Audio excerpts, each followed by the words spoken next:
The year is 1858. The British East India Company, once a powerful trading entity, sees its reign come to an end. In its place rises the British Raj, with Queen Victoria as the Empress of India. A new era begins, marked by the appointment of a Viceroy, the Crown's representative in India. The Viceroy, based in the Grand Viceroy's house in Calcutta, later shifted to New Delhi in 1911, became the symbol of British authority in India. He was the head of the administration, the commander-in-chief of the army, and the face of the British Empire to millions of Indians. From implementing social reforms to overseeing economic policies, the Viceroys held the reins of a vast and complex nation. This is their story, a journey through the era of the British Raj, exploring the lives and legacies of the men who governed India in the name of the Crown. The first 3 decades following the 1857 rebellion witnessed a period of consolidation and reform under a succession of viceroys. Lord Canning, the first Viceroy, faced the daunting task of restoring order and rebuilding trust after the upheaval of the mutiny. His policies aimed to prevent another uprising and secure British control over India. Lord Elgin, known for his diplomatic skills, followed Canning, focusing on strengthening the administrative machinery and expanding infrastructure. His tenure saw the development of railways, telegraphs, and irrigation canals, initiatives that would have a lasting impact on India's economic landscape. Lord Lawrence prioritized efficient governance, focusing on improving agriculture, education, and the judicial system. These early viceroys laid the groundwork for the British Raj, shaping its institutions and policies in ways that would have far-reaching consequences. As the 19th century drew to a close, India witnessed a surge in nationalist sentiment. The educated Indian elite, exposed to Western ideas and increasingly aware of the inequalities of colonial rule, began demanding greater autonomy. Lord Curzon, a brilliant and ambitious viceroy, sought to strengthen and modernize the administration. He introduced reforms in education, police, and the civil service, aiming to make the Raj more efficient and responsive. However, his assertive style and policies, such as the partition of Bengal in 1905, fueled nationalist resentment. Lord Minto, Curzon's successor, adopted a more conciliatory approach, introducing reforms aimed at increasing Indian representation in legislative councils. This period witnessed a delicate balancing act between reform and repression, as viceroys struggled to find a sustainable path forward. The early 20th century witnessed a significant shift in the political landscape of India. The Indian nationalist movement gained momentum, with leaders like Mahatma Gandhi advocating for self-rule through non-violent resistance. Lord Hardinge, known for his sympathetic approach, oversaw the annulment of the Bengal partition in 1911, a move aimed at appeasing nationalist sentiment.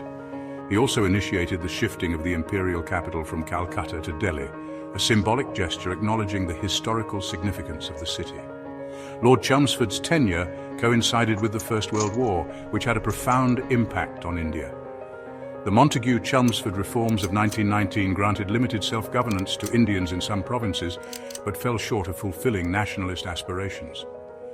This period saw the seeds of change sown, as the idea of an independent India began to take root in the minds of both Indians and the British. The final decades leading up to India's independence were marked by intense political turmoil. The Indian National Congress, led by Mahatma Gandhi, intensified its demand for complete independence. The rise of communal tensions, fueled by the Muslim League's demand for a separate Muslim state, further complicated the situation. Lord Irwin, faced with Gandhi's civil disobedience movement, engaged in negotiations with the Indian leader. The Gandhi-Irwin Pact of 1931 led to the suspension of the movement and Gandhi's participation in the Round Table conferences in London. Lord Linlithgow's tenure witnessed the outbreak of World War II, which placed India in a precarious position. The Congress opposed supporting the war effort without a commitment to independence, leading to further tensions with the British government. Lord Wavell, appointed Viceroy during the war, grappled with maintaining stability while navigating the complexities of the independence movement. Lord Mountbatten, the last Viceroy, played a pivotal role in negotiating the terms of the partition of India and Pakistan, a decision fraught with tragic consequences. The final Viceroys faced the daunting challenge of overseeing the end of the British Empire in India, shaping the destiny of the subcontinent and its people. The legacy of the Viceroys is a complex and multifaceted one. They presided over an era of significant change in India, implementing policies that had both positive and negative consequences. Their contributions to the development of infrastructure, education, and the legal system cannot be ignored. However, they also oversaw a system of colonial rule that perpetuated inequalities and exploitation. Some viceroys, like Curzon, are remembered for their administrative efficiency and grand vision for India, but also for their autocratic style and policies that fueled nationalist sentiment. Others, like Ripon, are lauded for their liberal reforms and efforts to empower Indians, but their initiatives often faced resistance from the British establishment. The Viceroy's role in the partition of India remains a subject of intense debate, with decisions that exacerbated communal tensions and led to one of the largest mass migrations in human history.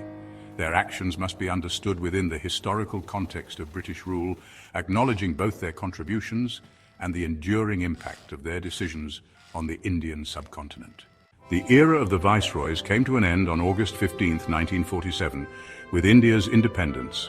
The echoes of their reign continue to resonate in the institutions, infrastructure, and political landscape of modern-day India and Pakistan. The legacy of British rule, shaped in no small part by the Viceroys, remains a subject of ongoing debate and analysis. The story of the Viceroys is a reminder of the profound and lasting impact of colonialism. It is a story of power, politics, and the complexities of governing a vast and diverse nation. By understanding the decisions and actions of the Viceroys, we gain a deeper understanding of the forces that shaped modern-day India and Pakistan. Their story serves as a reminder of the importance of critical engagement with history as we grapple with the legacies of colonialism and their impact on the world today.